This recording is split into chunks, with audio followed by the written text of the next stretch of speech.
고맙습니다.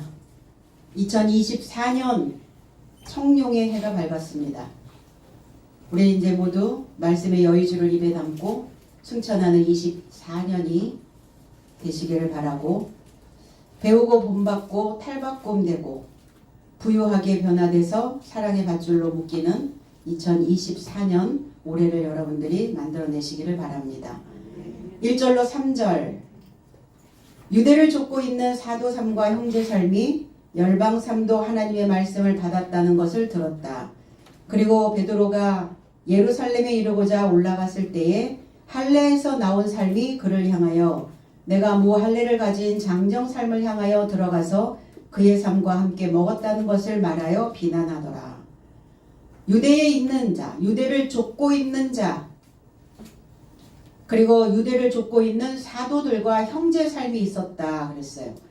그러니까 사도가 그리스도 예수 쪽에 속하여 있는 사도들도 있지만 표면적으로 이야기하고 있는, 표면적으로 유대 삶을 여전히 쫓고 있는 사도들도 있었다는 거예요. 그러니까 일곱이라고 하는 의미가 양쪽으로 진행된다는 것을 항상 기억하셔야만 됩니다. 유대를 쫓고 있는 사도 삶, 형제 삶, 그들은 여전히 아직 그들의 관습에서, 그들의 구약적 신앙에서 변화되지 못하고 있는 자들을 이야기하고 있습니다. 그리고 온전히 자기들은 우월주의에 빠져있죠. 종교 우월주의에 빠져있는 자들을 이야기하고 있습니다. 신앙의 패턴을 완전히 벗지 못하고 있는 자들.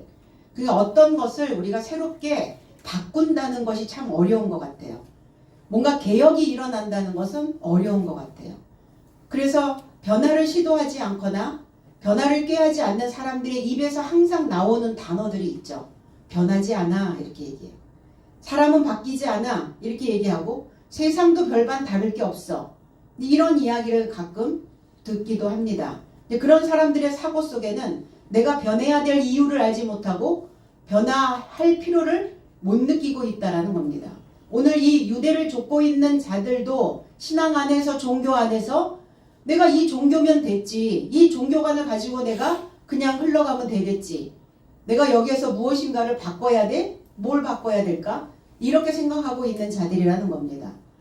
갈라디아서 1장 16절로 17절에는 그의 아들을 이방에 전하기 위하여 그를 내 속에 나타내시기를 기뻐하였을 때에 내가 곧 혈육과 의논하지 아니하고 나보다 먼저 사도된 자들을 만나려고 예루살렘으로 가지 아니하고 아라비아로 갔다가 다시 다메섹으로 돌아갔노라. 바울 사도가 복음을 전파하면서 그의 행보를 이렇게 기록을 해놓고 있습니다. 원어 해석은 나는 내가 곧 혈육과 의논하지 아니하고 나보다 먼저 사도된 삶을 향하여 예루살렘에 올라가지도 않았고 오히려 아라비아로 떠나갔다가 다메섹으로 돌아왔노라 그랬어요. 그러니까 나보다 먼저 사도되어진 삶을 보니까 그들은 여전히 유대를 쫓고 있는 삶이더라 이거예요. 혈육과 의논하지 아니하고 나의 신앙관을 그들과 비춰서 그들과 비교하여 보지 않았다는 거예요. 아, 저 사람들은 저렇게 신앙생활을 하고 있는데 나는 지금 뭐가 잘못되고 있는 것은 아닌가라는 생각을 할 필요가 없었다는 겁니다. 그들은 다 예루살렘을 향해서 관습에 의해서, 관례에 따라서, 그 종교의 어떤 행위를 따라서 그들은 그렇게 올라갔지만 나는 아라비아로 갔다 이렇게 얘기합니다. 왜 바울 사도가 아라비아를 갔을까? 이 아라브라고 하는 의미는 섞이다 라는 의미예요.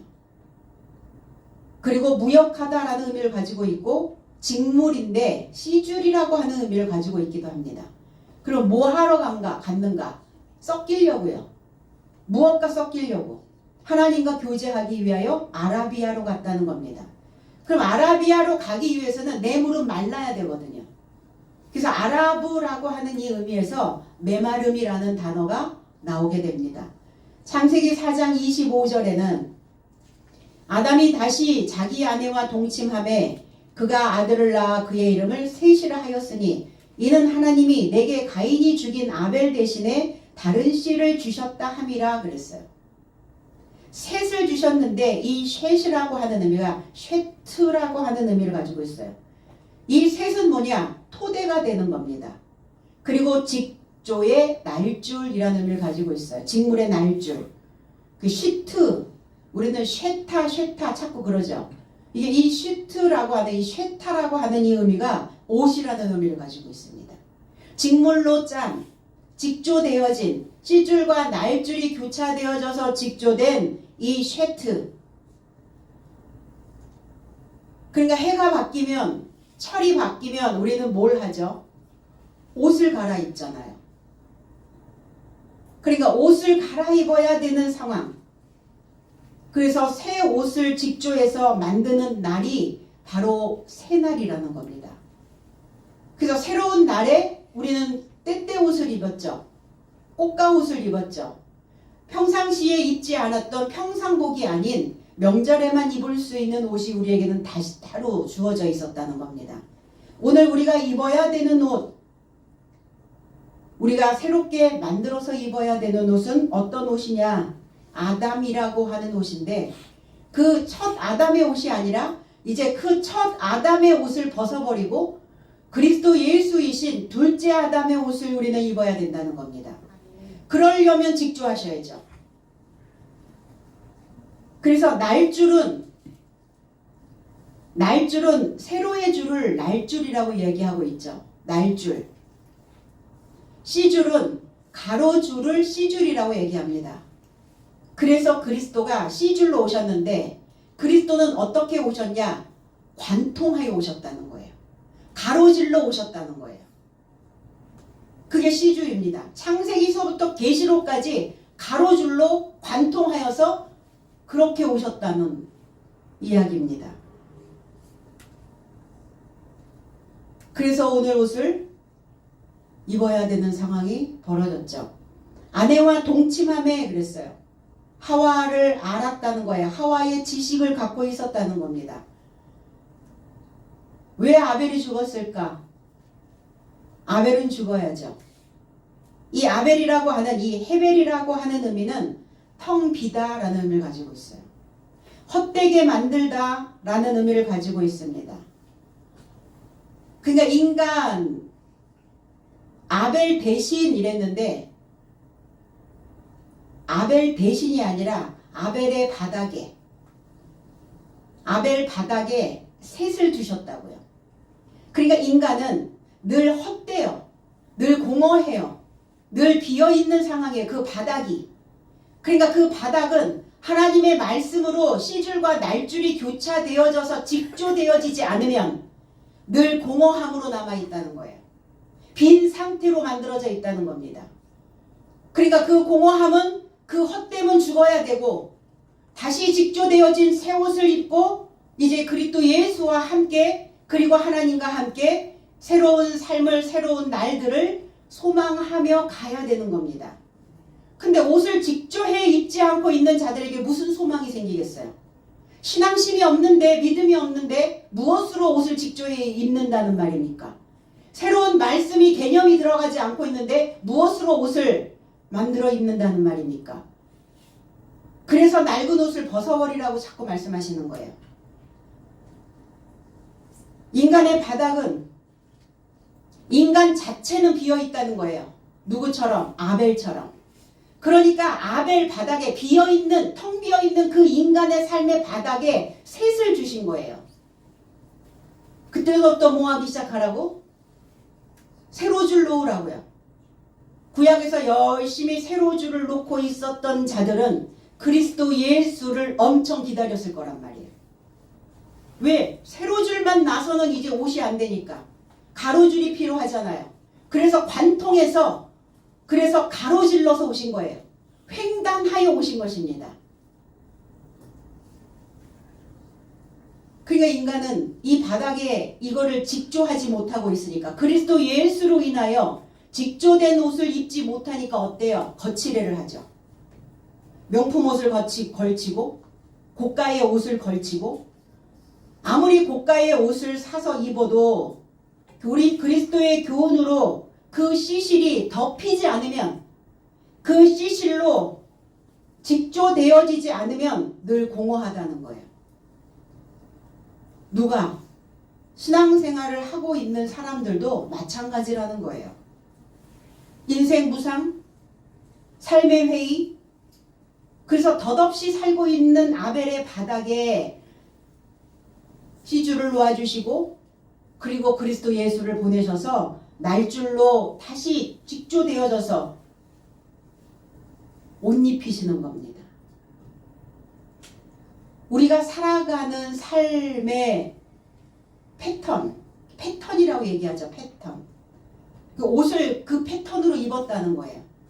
어떤 옷을 입었느냐, 어떤 패턴의 옷을 입었느냐에 따라서 그 사람의 신분을 우리는 알아볼 수 있어요.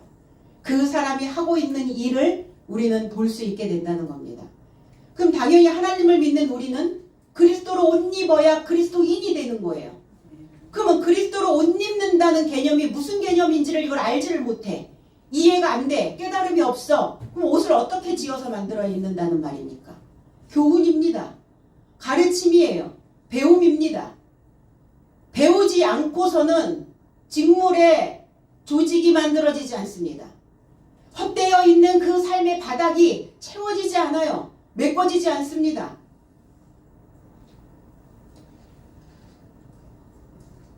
오늘 우리는 이미 새로 주른 구약에서부터 이 셰트를 통해서 놓아져 있습니다. 이제 새날 새롭게 변화되어지는 우리의 생각들이 그리스도의 교훈의 실타래를 감아서 오늘 C줄로 다시 엮어가시기를 바랍니다. 이 말씀을 듣는 우리 모두에게 오늘 이 한날 이 말씀들이 다시 계시되어지는 놀라운 역사가 나타날 줄로 믿습니다. 바울은 왜 다메섹으로 돌아갔을까? 다메섹, 다마스커스라고 하는 의미가 활발하다라는 의미를 가지고 있어요. 다메섹, 활발하다. 그러면 이 다마스커스라고 하는 이 다메섹이라고 하는 의미 속에 다마스커스의 섬유로 만든 이런 의미도 담겨져 있어요. 다메섹에서 나오는 섬유로 만들어진 이런 의미를 가지고 있어요. 그러니까 뭐 한 거예요? 바울도 자기가 그리스도로 옷 입기 위해서 활발하게 그 직무를 생산하기 위하여 다메섹으로 돌아왔다는 거예요. 직무를 생산하는. 그래서 뭐 하려고요? 그 말씀을 듣고자 하는 이방인들에게 옷 입히려고요. 교훈의 옷을 입히려고요. 가르침의 옷을 입히려고요. 지식의 옷을 입히려고요. 그러니까 하나님을 믿는 자들이 수준이 높아지지 않고서는 옷 입었다라고 말할 수 없어요.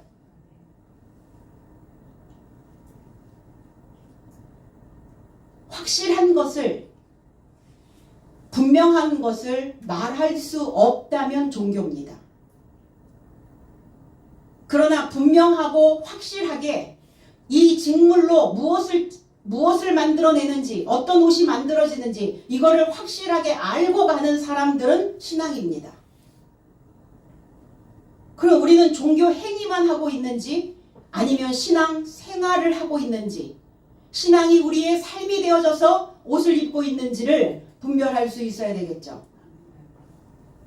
이방인들이 누구냐? 관습에 잡혀있는 자들입니다. 관례에 익숙하여져 있는 자들입니다. 마태복음 10장 5절로 6절에는 예수께서 이 12를 보내시며 명하여 이르시되 이방인의 길로도 가지 말고 사마리아인의 고을에도 들어가지 말고 오히려 이스라엘 집에 잃어버린 양에게로 가라.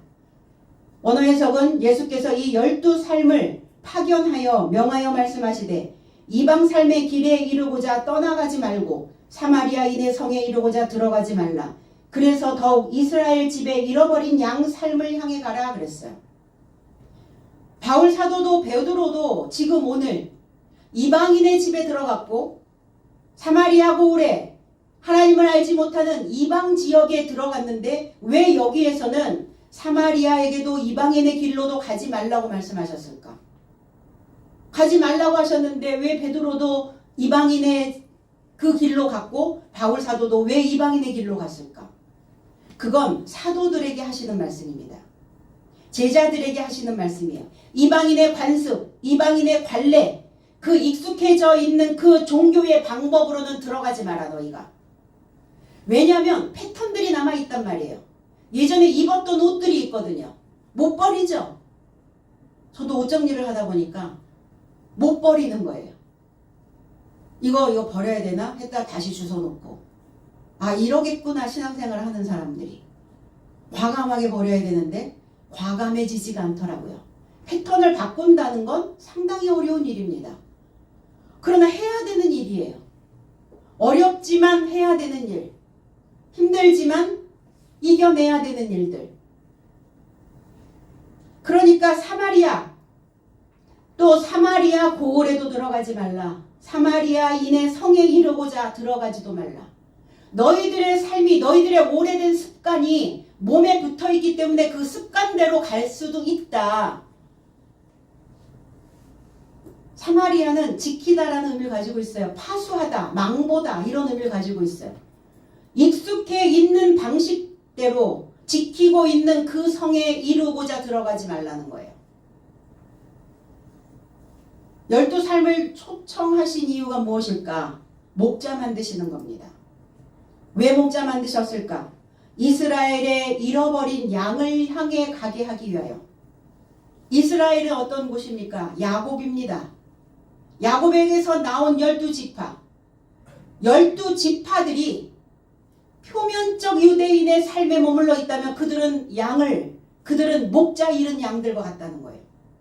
표면에 있다면, 보이는 것에 멈춰져 있다면, 그러니까 그 이스라엘의 그 야곱의 12지파에서 나온 12아들에게서 나온 표면적 유대인에게서 나온 그 목자가 없는 그런 방황하고 있는 그들을 향하여 가라. 너희들은 가서 뭐 하라고요? 속 바꿔놓으라고. 속 바깥이 안으로 들어갈 수 있도록, 그 생각의 깊이를 만들어낼 수 있도록, 그게 목자가 해야 되는 일이라는 거예요. 그래서 어제보다는 오늘이 조금 더 깊어져야 되고, 우리가 새날을 맞이하면서 많은 소망을, 많은 기대를 거는 이유가 뭡니까? 어제보다는 나은 오늘이죠. 지난 해보다는 올해가 조금 더 나은, 뭔가를 기대하는 기대 심리가 있다는 겁니다. 그런데 속이 바뀌지 않는데 무엇이 달라지겠어요? 옷을 벗지 않는데 무슨 옷을 입고 새날을 맞이하겠습니까? 종교의 패턴은 똑같은데. 흩어져 있는 족속들, 그들에게로 파송하기 위함이었다는 거예요. 목자로 가서 그 안에 누가 합당한 자인지, 하나님이 바라보실 때 누가 합당한 자인지 조사하여서 나올 때까지 거기에 머물게 하려 함이라.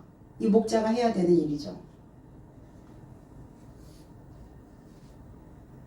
2024년에 넘어온 우리 모두는 하나님께서 조사해 보니까 이 자리에 있기에 합당한 자들로 여기에 모여있는 자들인 줄 믿습니다.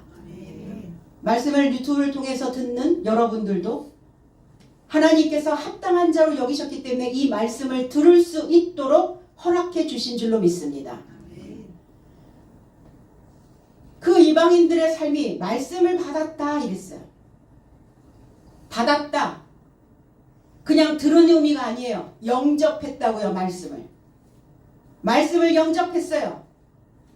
한치의 의심 없이, 한치의 의문 없이 그냥 100% 수긍해서 접수하는 겁니다. 100% 수긍하고 접수하는, 이거를 영접했다라는 의미로 쓰여졌어요. 요한복음 4장 45절에 갈릴리에 이르심에 갈릴리인들이 그를 영접하니 이는 자기들도 명절에 갔다가 예수께서 명절 중 예루살렘에서 하신 모든 일을 보았음이더라. 주님은 오셔서 기적과 이사를, 표적을 보여주셨어요. 병든 자들을, 죽은 자들을, 죽은 삶을, 그리고 잃어버린 양의 목자로, 사마리아 여인에게는 6째 남편으로 짐승들이 먹을 수밖에 없었던 그 교훈을 살아있는 물로 바꿔주시는, 가나 혼인잔치에서 물이 변하여 포도주가 되는 이 사건들이 다 뭐란 말입니까? 새 날이 되는 거예요. 연도가 바뀌는 겁니다. 의식이 바뀌는 거예요. 옷 갈아입는 겁니다. 예루살렘에서 하신 모든 일을 그들은 보았습니다. 원어 해석은 그런즉 갈릴리에 이르고자 왔을 때에 명절 안에 예루살렘 안에서 행하셨던 모든 삶을 보았기에 갈릴라이아 삶이 그를 맞이하였다. 왜냐하면 저 삶도 명절에 이루고자 갔었더라 그랬어요. 갈릴리, 원이라는 뜻이에요. 원. 하나 되는 겁니다. 왜 갈릴리로 가셨을까? 하나 되기 위해서. 떨어져 있는 인생들을 하나로 묶으시려고. 하나님과 하나 되고자, 말씀과 하나 되고자, 그 해와 2024년도와 하나 되어져야 됩니다. 우리는. 근데 우리의 의식이 아직도 뒤쫓아오지 못해서 여전히 2023년도에 머물러 있다면 하나 될 수 없잖아요. 이 연도와 이 새해와 하나 될 수 없잖아요. 그래서 갈릴리인 거예요. 묶으시려고요. 하나 되게 하시려고. 그래서 둥근 고리, 경첩 이런 의미를 가지고 있어요. 굴르다 이런 의미예요. 그러니까 2023년도에서 굴러오신 거죠. 2024년도로 굴러오셨잖아요. 잘 굴러야 됩니다. 우리는 분명 잘 굴러왔습니다. 굴러오면 뭐 하게 되죠? 맡기게 된다는 겁니다. 하나님께 의탁하는 겁니다. 그러니까 잘 굴러오지 못한 자들은 2024년도에 없겠죠. 시편 37편 5절로 6절에는 너의 길을 여호와께 맡기라. 이 맡기다라고 하는 이 의미가 갈릴리란 뜻이에요. 너의 길을 여호와께 의탁하라. 그를 의지하면 그가 이루시고 내 의를 빛같이 나타내시며 내 공의를 정오의 빛같이 하시리로다 그랬어요. 너의 길을, 너의 생의 여정을, 신앙의 여정을, 너희들의 행동 양식을, 너희가 지금 가지고 있는 그 모든 것들을 그 길을 가다, 그 길 안에 내가 길이요. 주님은 그렇게 말씀하셔도 내가 생의 여정이다. 내가 살아가는 그 방법이다. 그러니까 그 길을 너희들의 생의 모든 것들을 맡기라는 거예요. 그리고 우리의 생의 여정에서 일어나는 그 많은 일들, 수없이 많이 일어나는 다양한 일들이 있잖아요. 그러면 가장 우선적으로 해야 되는 일이 뭐냐? 타작하는 일입니다. 우리가 걸어가면서 우리가 신앙생활하면서 그냥 믿는 게 아니라 반드시 우리는 신앙 안에서 해야 되는 이 길 안에서 해야 되는 일들이 뭐냐? 타작하는 일입니다. 그래야 분리할 거 아니에요. 2023년도에는 내가 무엇인가 조금 마이너스 아니면 플러스 된 거는 옮겨가고 또 굴려가게 만들고 마이너스 된 것들은 모자라는 것들은 또 분리해서 버리고 이게 끊임없이 이 타작마당에서 타작해야 되는 이 길을 우리는 걸어가고 있다는 겁니다. 그것을 맡기라는 거예요. 맡긴다는 것은 무슨 의미냐? 굴러간다는 겁니다. 못 맡기는 자들은 어떠냐? 멈춰 있다는 겁니다. 그래서 우리 그러죠. 누구에게 부탁하려면 믿음직스러운 사람에게 부탁을 해야 되는데 믿음직스러운 사람에게 부탁을 하려면 그 사람에게로 굴러가야 되잖아요. 그래서 그 사람에게 굴러가지 못하고 있는 사람들은 어때요? 멈춰서 있다는 거예요. 주춤거리고 있다는 겁니다. 그거 하지 말고 굴러가라. 옮겨라. 의지하면 굴러가서 의지하면 바로 너희 삶에 소망이 만들어질 것이다. 그리고 그것이 바로 너희의 생의 여정에서 피난처가 되어질 것이다. 그 남자가 이루셨다라고 하는 이 아샤라고 하는 단어가 달성하다, 만들다, 새기다, 옷을 입다라는 뜻을 가지고 있어요. 그러니까 여호와께 우리의 생을 굴러가게 만들면 옷을 입게 된다는 거예요. 헛된 삶을 메꿔 가게 만들어진다는 겁니다. 그리고 너의 의의를, 네가 올바르게 되어진 것들, 너의 공정한 삶을, 너희가 합법적인 삶을 살 수 있도록 만들어주신다는 거예요. 합법적으로 산다는 것은 뭐냐? 허리가 펴지는 겁니다. 중심이 서는 거예요. 하나님의 법 안에서 구부정거리지 않고 사망의 생각에 지지 않고 이겨야 우리는 올바른 삶이 만들어질 수 있어요. 그래야 허리가 펴진다는 겁니다. 중심이 잡히면 올바른 삶을 살게 된다는 겁니다. 빛같이 우리를 빛으로 우리의 삶에 늘 불이 붙어 있어야 돼요. 하나님에 대한 열망, 하나님을 알고자 하는 갈망, 이런 것들이 늘 불이 붙여 있어져야 되겠죠. 그래서 너희는 빛의 아들이고 낮의 아들이라 그랬어요. 빛이요 낮이요 깨닫고 가는 겁니다. 우리가 신앙생활을 하는 것이 무엇인가에 대하여 알고 가는 거예요. 알고 가는 이 자들을 빛이라 낮이라 이렇게 말씀하셨어요. 너희들의 공의를, 너희들의 특권을 정오의 빛같이 하시리라. 가장 빛이 밝은 겁니다. 왜 우리를 정오의 빛같이 하시게 하셨을까? 기름 짜시려고요. 정오의 빛이 된다는 것은 무슨 의미냐? 기름을 짠다는 거예요. 기름이 잔뜩 머금어져 있어요. 기름 짜는 인생. 그러니까 기름이 부족하지 않고 기름이 충분하니까 어때요? 빛나겠죠. 유연하겠죠. 그래서 기름 짜는 날은 우리의 이 목에 낀 찌든 기름을 벗겨내는 날입니다. 새 기름으로 목구멍에 기름칠했어. 우리 그런 표현 많이 하죠. 목구멍에 기름칠 좀 해볼까? 뭐 이런 이야기. 그럼 목구멍 기름칠을 하면 어떤 상황이 벌어지느냐? 반복해서 역류하는 해묵은 잡동사니 활자들이 우리 안에서 늘 역류하죠.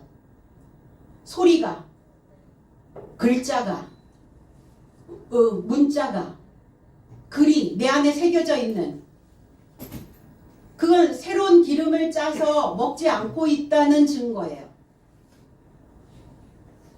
그러니까 해묵은 잡동사니 활자가 하나님의 그 온화한 사랑으로 정오의 빛같이 그 가득 채워지는 그 기름으로 그 활자가 바뀌는 겁니다. 글자가 바뀌는 거예요. 올라오는 생각이, 올라오는 소리가 달라지는 겁니다. 말하는 언어가 달라지는 거예요. 그러면 그가 기름졌다라는 것을 뭘로 증명해낼 겁니까? 그 사람이 뱉어내는 활자, 문자를 보면 알아요.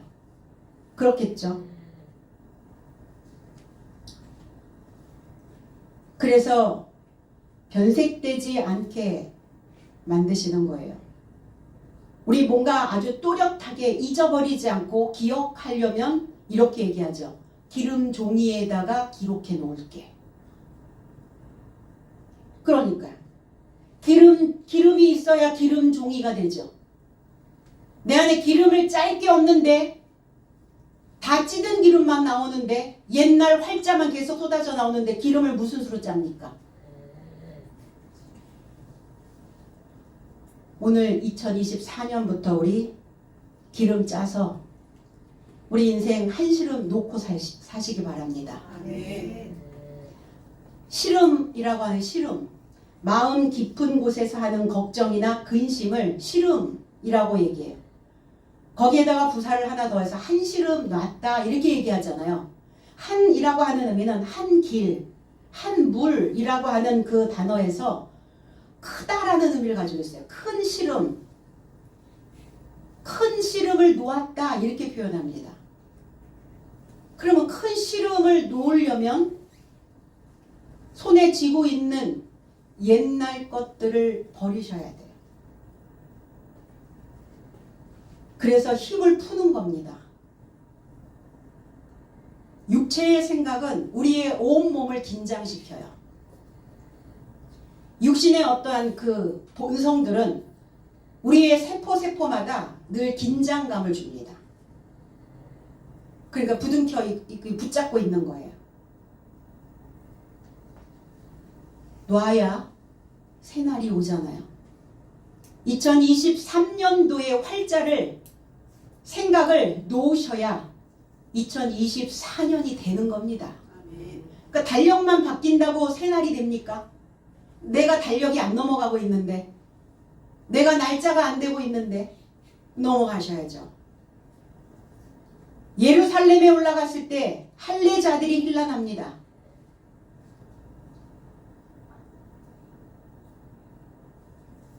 베드로가 예루살렘에 올라갔더니 그들이 흔들어요. 이 힐란하다라고 하는 의미는 디아크리노라는 단어예요. 그 베드로의 생각을 관통하면서 찔러대면서 그러면서 판단하고 그러면서 철저하게 분리시키고 그러면서 베드로의 마음을 막 흔들어 버리는 거예요. 웬만한 강심장 가지고는 이 흐레마의 말씀을 증거할 수 없다는 거예요. 기존의 신앙생활을 하면서 기존의 패턴의 옷을 입었던 그 신앙인들이 얼마나 이렇게 거세게 항의를 하는지, 주님도 죄인들과 함께 드셨을 때 바리새인 서기관들과 대제사장 종교 지도자들이 어떤 상황이 벌어졌습니까? 주님을 비난하고 주님을 조롱하고 주님을 흔들어댔다는 거예요. 이사야 53장 3절에 그는 멸시를 받아 사람들에게 버림받았으며 강고를 많이 겪었으며 질고를 아는 자라. 마치 사람들이 그에게서 얼굴을 가리는 것 같이 멸시를 당하였고 우리도 그를 귀히 여기지 아니하였도다. 이사야 선지자는 그리스도 예수가 오셨을 때 그리고 사도들의 삶이 어떠할 것이다라는 것을 예언해 놓으셨습니다. 53장 7절에는 그가 곤욕을 당하여 괴로울 때에도 그의 입을 열지 아니하였으며 마치 도수장으로 끌려가는 어린 양과 털 깎는 자 앞에서 잠잠한 양같이 그의 입을 열지 아니하였도다. 우리의 사역이 하나님이 우리를 사역자로 일꾼으로 하나님의 봉사자로 지목하셨어요. 우리를 초청하셨습니다. 우리가 하는 사역이 이처럼 힘듭니까? 주님의 사역만큼 힘들어요? 누가 우리를 잡아 흔듭니까? 비난합니까? 조롱합니까?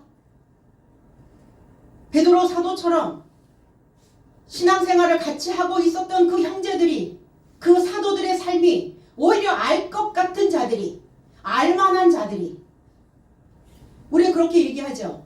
알만한 사람이 왜 그렇게 해? 이러잖아요. 그러니까 알만한 사람이 전혀 모르는 것처럼 그렇게 행동했을 때 오는 실망감은 더 크죠. 그 좌절감은 이루 말할 수 없는 것이죠. 믿을 구석이라고는 일도 없는 거예요. 사람들에게는. 우리의 사역이 이처럼 힘들지 않습니다. 오늘 베드로 사도께서도 그리스도께서도 피아니시모를 하고 있어요. 이 피아니시모라고 하는 이 의미는 음악에서 나온 단어예요. 세계적인 테너 루치아노 파바로티, 오 솔레미오를 들으면서 우리는 감동을 받죠. 그 가장 감동스러운 것은 A음을 낼 때, A음이라는 것은 아주 가장 강하게 가장 힘있게 부르는 음을 A음이라고 이야기를 합니다. 그런데 A음을 피아니시모로 부를 때 엄청 감동이 밀려오죠. 음악을 들을 때.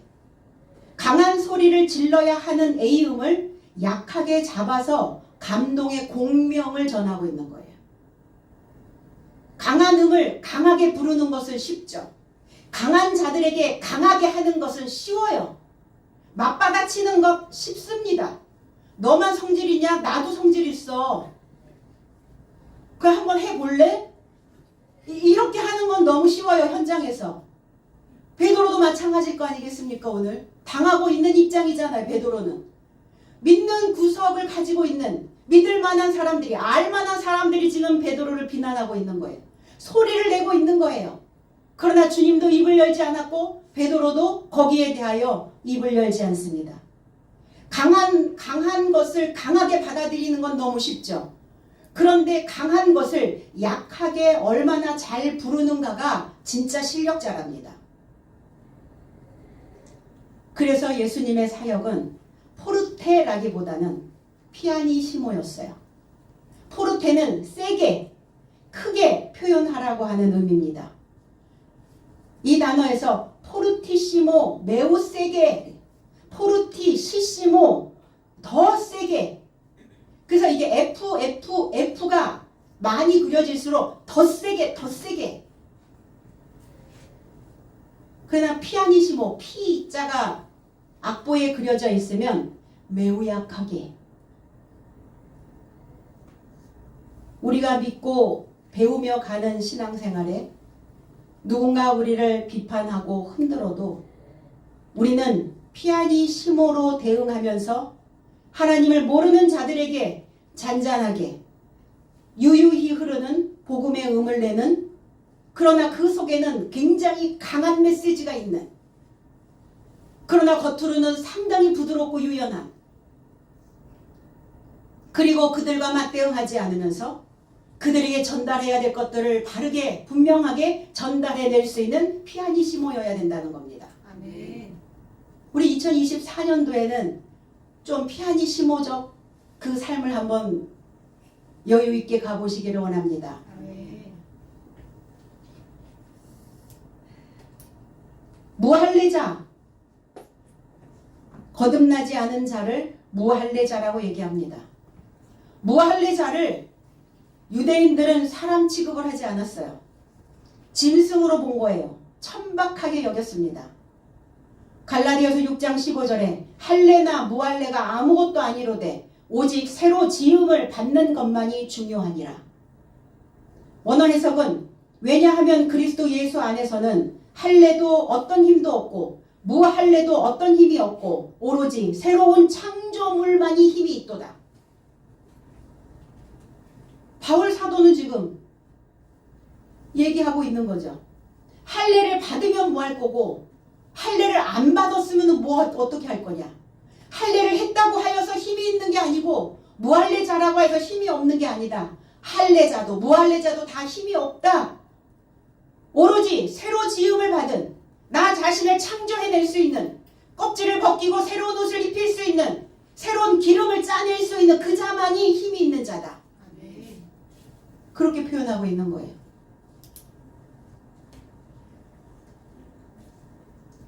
그래서 누구든지 그리스도 안에 있거든 새로운 창조물이라. 피조가 아니라 창조. 옛삶은 지나갔으니 보라 모든 삶이 새로운 삶으로 우리는 발생되어져야 된다는 겁니다. 힘 있는 자는 어떤 자냐? 좁은 문을 통과하는 자입니다. 그리스도 예수의 배움의 자리에 있는 삶이에요. 그의 좁은 문입니다. 대학의 관문은 좁습니다. 공부하는 문은 좁아요. 많은 사람들이 그리로 들어가지 않습니다. 그러나 힘이 있는 자는 좁은 문을 통과해 갈 수 있다는 거예요.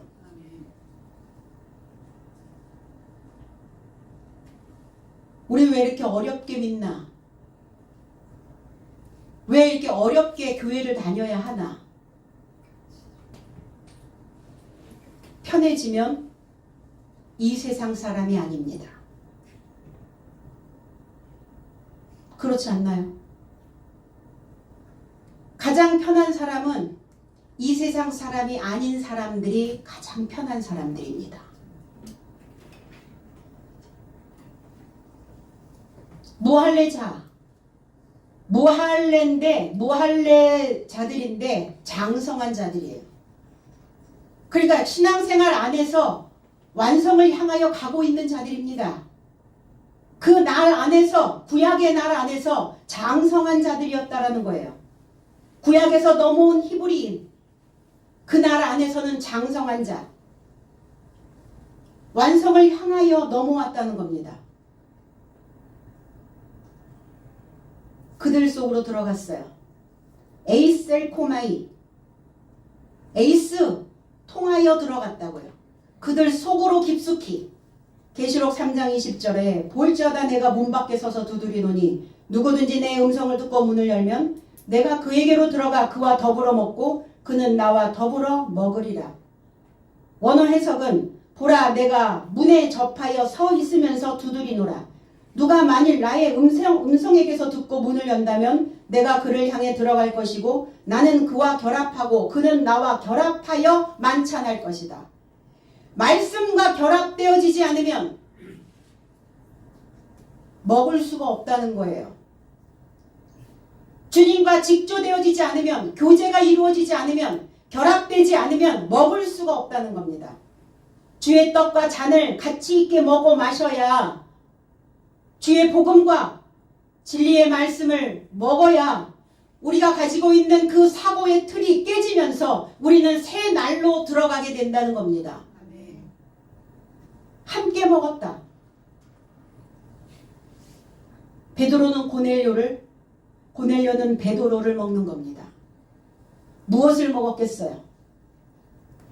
그들이 가지고 있는 신앙, 그들이 가지고 있는 믿음, 그들이 가지고 있는 하나님을 향하여 있는 열망. 베드로 사도는 고넬료가 이방인이지만 그가 완성을 향하여 하나님을 열망하고 있다는,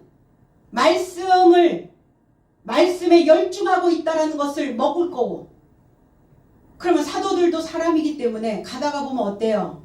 맥 풀리고 기운 빠지고, 그리고 늘어지고, 그리고 게을러지고, 초심을 잃어버리고, 그러니까 요소요소에 이렇게 박아 놓으시는 거예요. 뭐 할 수 있도록? 그들이 다시 심기일전할 수 있도록. 저 이방인도 저렇게 하나님에 대하여 갈망하고 저 말씀을 듣고자 저렇게 열중하고 있는데, 말씀을 증거하고 있는 이 목자가 늘어져서는 안 되지. 붙잡는 거예요, 그 생각들을.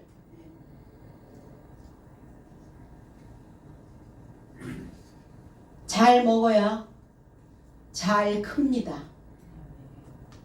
우리 2024년도 잘 먹고, 그리고 잘 자고, 그리고 잘 배설해서 우리가 단장된 새 신부로, 새 예루살렘으로 성장되어지시기를 나사렛 예수 그리스도의 이름 안에서 축복드립니다.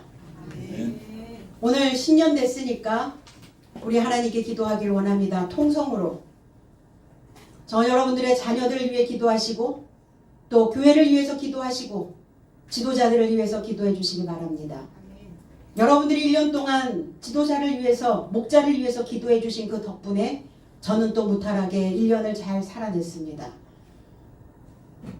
서로의 기도가 연결되어져 있고 말씀과 결합되어져 있는 여러분들이 있기에 저의 그 목회는, 저의 사역은 힘을 받아, 힘을 얻어서 또 2024년을 갈 수 있게 된 겁니다. 오늘 우리 통성으로 하나님께 기도하면서 진정으로 우리가 원하는, 하나님이 우리에게 무엇을 원하고 계시는지에 대한 그 기도를 하나님께 드리기를 원합니다.